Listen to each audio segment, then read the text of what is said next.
क्या बीजेपी सुषमा स्वराज की बेटी बांसुरी स्वराज को केजरीवाल के सामने सीएम कैंडिडेट बनाकर उतारने की तैयारी में है? इसके कई संकेत भी मिल रहे हैं, क्योंकि सबसे पहले बीजेपी ने बांसुरी स्वराज को दिल्ली से लोकसभा चुनाव का टिकट दिया।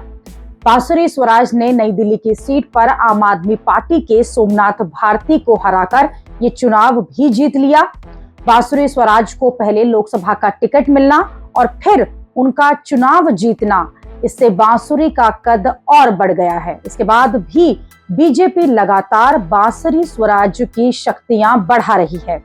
राष्ट्रपति के अभिभाषण पर बीजेपी ने सबसे पहले यहां बांसुरी को बोलने का मौका दिया। फिर बांसुरी स्वराज को गृह मंत्रालय ने एनडीएमसी का सदस्य भी नियुक्त कर दिया। विपक्ष जिसके गठबंधन के सदस्य आज भी दिल्ली में एक कॉन्स्टिट्यूशनल क्राइसिस क्रिएट करते हैं, क्योंकि वो अपनी जिद पे अड़े हुए हैं कि वो अपनी सरकार जेल से चलाएंगे। क्यों? क्योंकि वो सत्ता के मोह में मदमस्त हैं और दिल्ली उनके इस मोह से त्रस्त है।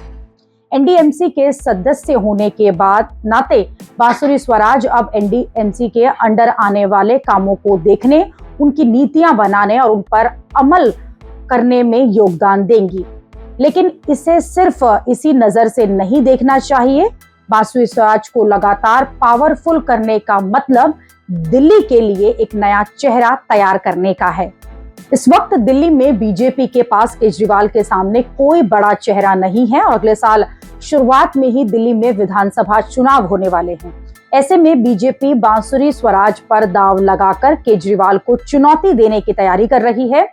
बांसुरी स्वराज अपनी मां सुषमा की तरह अच्छी वक्ता है। बांसुरी स्वराज वकील भी हैं और तर्क के साथ अपनी बात वो रखती हैं। पहली बार सांसद बनकर वो राजनीति का भी अनुभव ले चुकी हैं। दिल्ली में बीजेपी को बांसुरी स्वराज से बेहतर अभी कोई चेहरा नहीं मिल सकता, क्योंकि उसने पुराने सभी चेहरों को आजमा लिया है। हर्षवर्धन एक वक्त पर दिल्ली बीजेपी का चेहरा थे, उन्हें तो किनारे ही लगा दिया गया है। फिर बीजेपी किरण बेदी को भी लेकर आई, वो भी केजरीवाल के सामने कुछ नहीं कर सकी। बीजेपी ने मनीष तिवारी को खूब बढ़ाया, लेकिन वो भी कुछ नहीं कर सके और अब केजरीवाल रिकॉर्ड बनाकर जीते। ऐसे में बीजेपी कोई नया जो प्रयोग है वो दिल्ली में करने के बारे में नहीं सोच रही होगी और उसे इस वक्त बांसुरी स्वराज का चेहरा ही दिख रहा है।